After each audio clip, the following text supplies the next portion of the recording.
Nasa finishing na tayo. So may mga nilagay tayo ka-blessed na exterior design dito. Nilagay tayo ng mga outer flute. Itong mga outer flute ka-blessed, hindi siya usual na nilalagay sa mga standard finish. So pumapasok to sa semi-elegant to elegant finish. Yung sinasabi ko ka-blessed na panel natin. Yan o. Fluted panel sa ibaba, pataas, nasa itaas. Yan o. Nakapag pintura na tayo sa labas. Tapos yung tiles natin ongoing na rin. Check natin after. So ito yung first unit natin ka-blessed. So corner unit, gumamit tayo ng gray shade, dark gray, light gray, tapos white shade.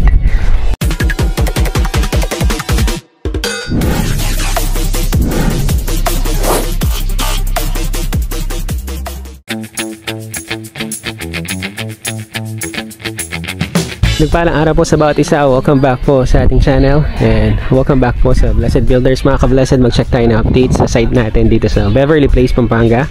Sa lahat po ng mga taga Beverly Place, sa lahat po ng mga taga San Fernando, binabati po namin kayo.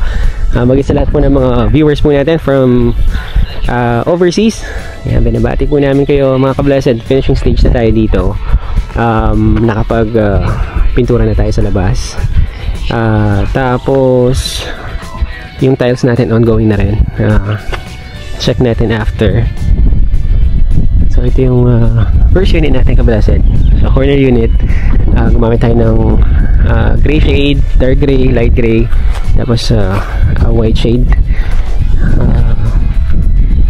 Check muna natin yung pinakaunang unit. So yung unit natin ka-blessed, ito yung main gate, tapos yung pedestrian gate natin na dito siya sa may kabilang side. Yan, dito naman siya, pedestrian gate, tapos vacant lot o open area yung sa kabila for garden. Tapos gumamit din tayo ng wood tile dito sa harapan entry, parking, tapos yung main door natin. Tapos ito ka-blessed, bakante, pwedeng gawing garden area. Tapos meron tayong extension ng ating kitchen dito. So dirty kitchen, may lababo niyan doon. Tapos polycarb roofing natin ito para may shade siya. Tapos ito bakante pati sa may likuran. Tapos may setback pa tayong 2 meters doon sa likod mga ka-blessed. So check natin dito. Point entry. So open layout lang tayo para mas maluwang tignan. And so sala, dining, tapos yung kitchen natin nandun na. So yung kitchen natin straight lang siya.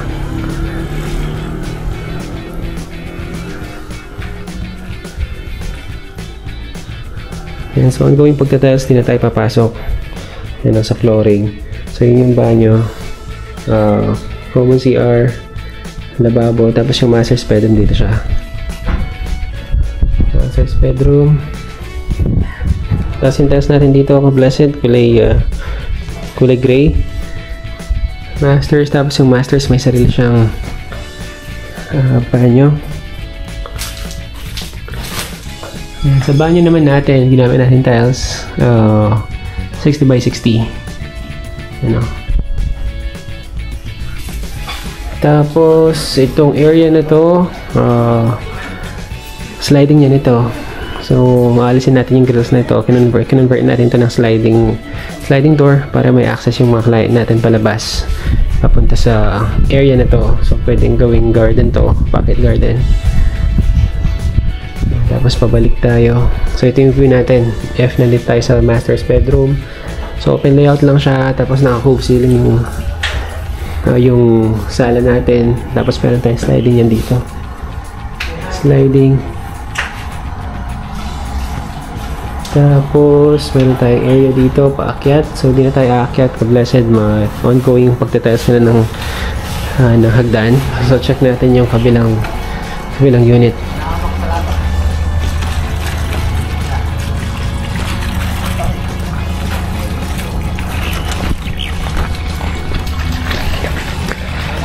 Tapos ka-blessed sa kabilang unit, mas maluwang yung frontage niya.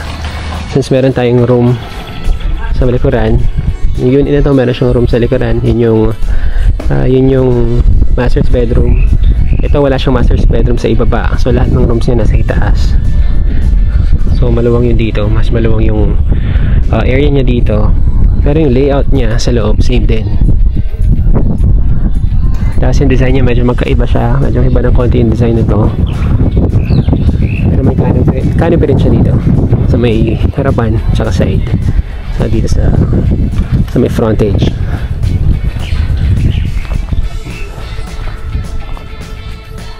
So same din yung layout pagpasok.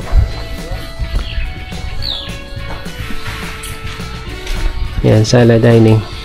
Sir, mag-video ako sa ugly na. Okay mo? Sige, okay mo. Manik na ako, babo. Yan, tasakit tayo sa taas para makita yung layout. Pag-akit natin sa itaas, hindi ganun kaluwang yung space natin. Pero naglagay tayo ng 3 bedroom dito. So, upon entry dito sa itaas, so sa left side natin, yun yung common CR. Common CR dito sa itaas. So naka-tiles na rin siya. Kulay white yung mga tiles natin. Same din sa ibaba. Tapos yung mga rooms natin nandito. So ito yung unang room. Same din yung tiles natin sa flooring. Tapos yung paint natin dito sa interior, light gray. So tinge of gray yung code niya. Yung lightest shade ng gray. Tapos darker gray naman yun dito sa flooring para magkaroon tayo ng contrast. Room 1. Tapos ito yung room 2. Tapos yung room 3. Medyo marami pang gamit mga ka-blessed since ongoing yung pag-finish natin.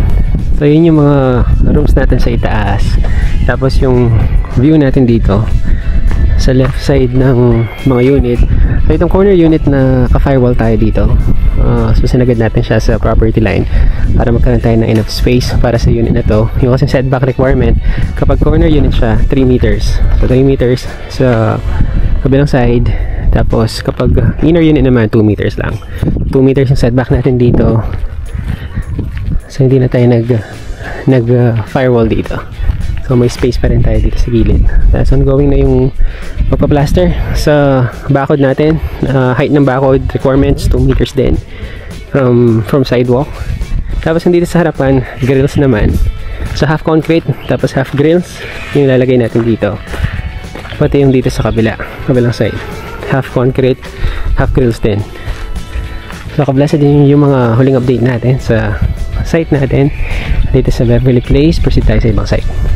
Mga ka-blessed, ngayon naman po nandito po tayo sa site po natin sa Highview Hills, dito po sa Apalit. Yung project po natin na ito ka-blessed, 8 unit apartment, nandun sa may side na yun. Tapos itong corner house na to ka-blessed, ito po ay bahay ng mga client natin na nasa US. Yan kay Tita Matilde at kay Tito Jess. Yan, binabati po natin sila. So check po natin yung progress sa project natin na to ka-blessed. Finishing na rin ito. Konting panahon na lang. Same sa Beverly Place. Matatapos na rin siya ka-blessed. So tignan natin yung update sa mga apartment units natin dito. Ayan o. So gate na lang yan maka-blessed yung kulang dito. Lalagyan natin ng gate yan dito. Yan yung 4 na unit sa ibaba. Tapos sa itaas naman okay na yung mga windows na install na. Check natin mamaya sa loob ka-blessed para makita natin. Kasi yung mga doors natin nandyan na rin. Na-install na rin yung mga doors natin. So 4 na unit. 4 sa ibaba, 4 sa itaas. So total of 8 units. Tapos yung entrance ng mga units sa itaas, dito siya ka-blessed. So paakyat siya dito. Yan, silipin natin. Yan, so pag-aakyat ka sa mga units sa itaas, ito yung daan niya. Pero yung dito sa ibaba, dito lang siya ka-blessed sa mismo ibaba. So ongoing yung pagta-tiles dito.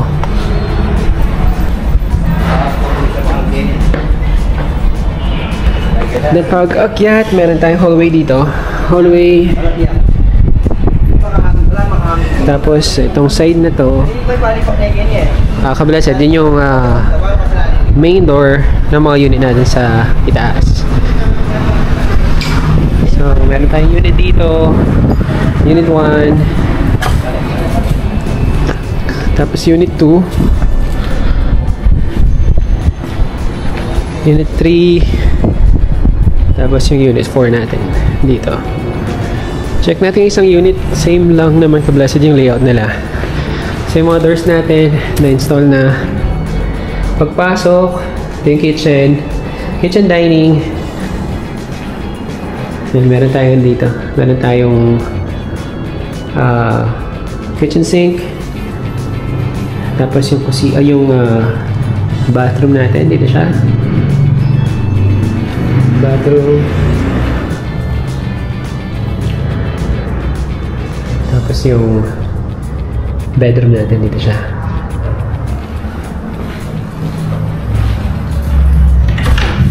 Tapos meron tayong balcony dito.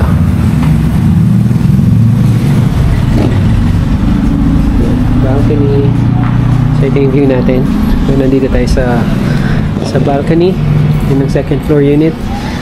Tapos ito ka-blessed yung yung mga unit natin sa ibaba. Unit sa ibaba.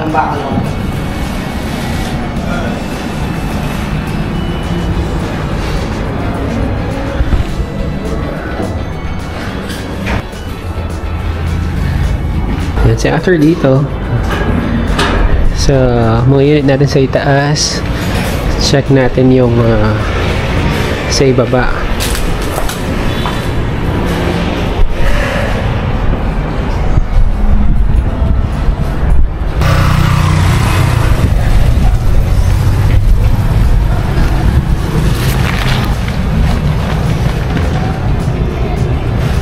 So ito yung unit sa ibaba. So meron tayong parking area dito. Tapos may step tayo dito.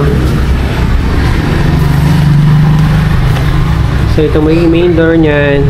Tapos meron tayong open area dito. So open area para sa living area. Or kung gusto nilang gawing stall ito, yun, pwede yung gamitin itong portion na to. Tapos naka full size window tayo dito. Tapos kung blessed yung door na ito, papunta siya sa kitchen and dining. Tapos meron tayong dirty kitchen dito. Extension ng dirty kitchen. So dito yung sink natin. Tapos ito ka-blessed, access siya sa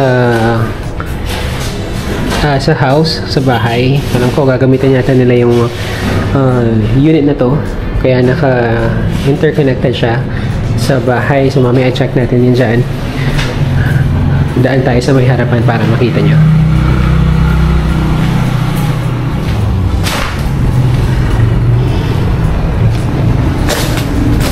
Okay na yung mga apartment unit. Tapos dito tayo sa bahay, sa main house.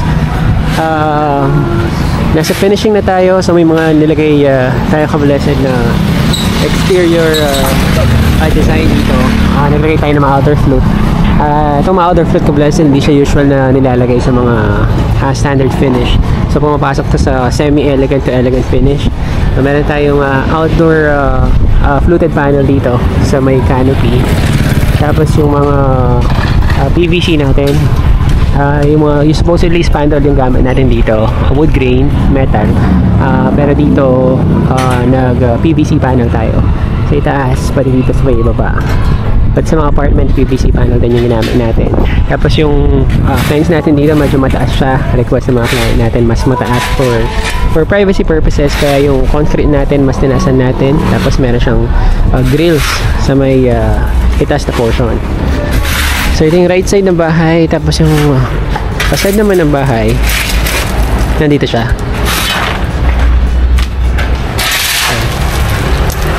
Side, tapos yung fence natin dito, ganoon din, mataas din. So naka-elevated siya. Tapos yung area na to, lalagyan natin ng wood tile. Tapos yung main gate, dito siya. Main gate, so yung parking niya, dito po siya. Hindi tayo makapasok kasi nagbuhos tayo ng slab. Yung po palang slab natin, in-extend natin siya dito. Para may access tayo from the family area papunta dito. So itong area niya na to, magiging sliding window siya. Sliding glass door siya. Itong portion na to, tapos lang tayong big window dito. Big window, mamaya pasok tayo para makita nyo. So daan tayo sa pedestrian gate.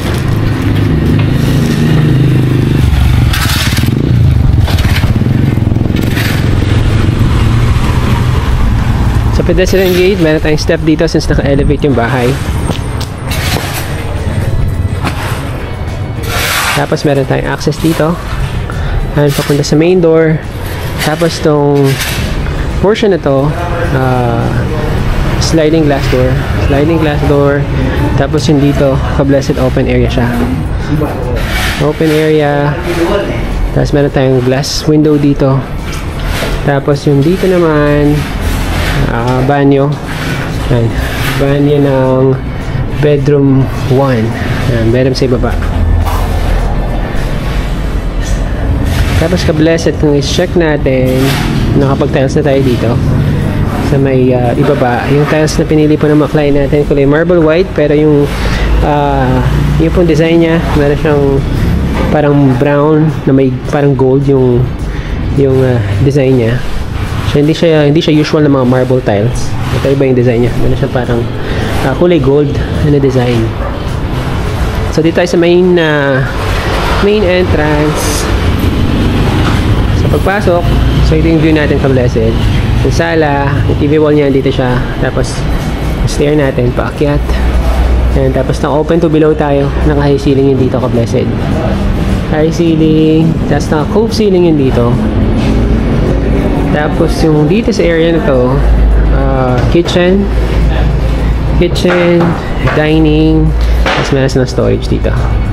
Under stairs. Itong stairs na to ka-blessed, ano siya? Stairs yan nung apartment. Yan, paakyat sa apartment unit sa itaas. Tapos meron tayong common CR dito. Common CR. Tapos ito po, extension ng dirty kitchen. So ito yung unit kanina, yung apartment unit kanina na sinasabi ko. So may interconnected siya dito para in case yan, kung gagamitin nila yung stall na to, yan, interconnected siya dito. Ito yung magiging dirty kitchen yan. Tapos ito yung parking natin, ka-blessed. Yan, parking area. Tapos sakit tayo sa taas para makita nyo yung sa itaas.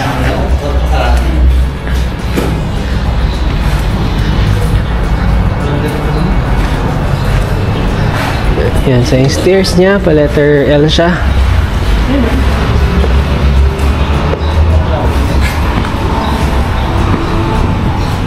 Yan, tapos yung area na to, blessed family area, meron tayong open space dito. Yung mga tiles natin, same din sa ibaba. Tapos itong area na to, ito yung slab extension natin. Magkakaroon ng sliding yan dito. Sliding door. And that's meron tayong extension ng slab. So ito yung view natin if nandito tayo sa family area, open to below. Tapos meron tayong dito, cove ceiling. And then ka-blessed, itong area na to, itong malaking opening na to, window po ito. And window, sliding door, tapos window glass din ito. Sa master's bedroom, mamaya check natin. Tapos meron tayong common CR dito sa itaas. Common CR. Tapos mayroon din tayong access dito ka-blessed for our laundry area sa itaas.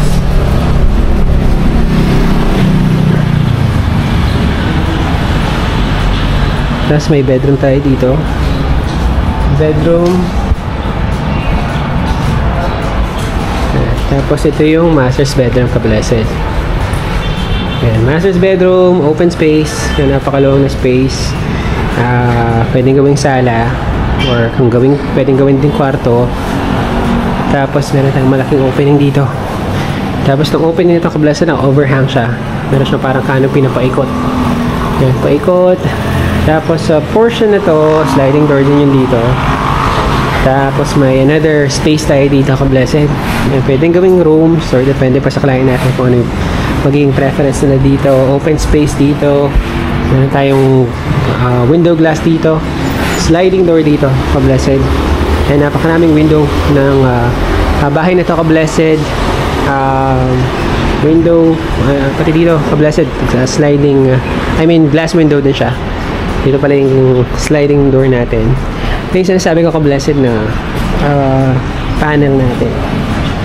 Yan o, fluted panel sa ibaba, pataas nasa itaas.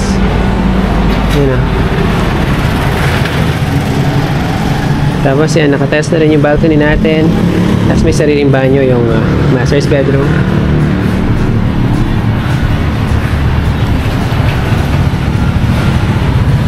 And so ito yung view naman natin. Tignan dito tayo sa master's bedroom. Yan, so nakitang-kita natin sa ibaba. Yan, sala. Tapos meron tayong opening dito, family area. Mga ka-blessed, yan po muna yung pinakahuling update natin sa mga sites po natin dito po sa Highview Hills subdivision sa Apalit. Maraming salamat po for tuning in sa ating pong vlog ngayong araw. Mag-ingat po tayong lahat. Ipagpalain po tayo ng Panginoon.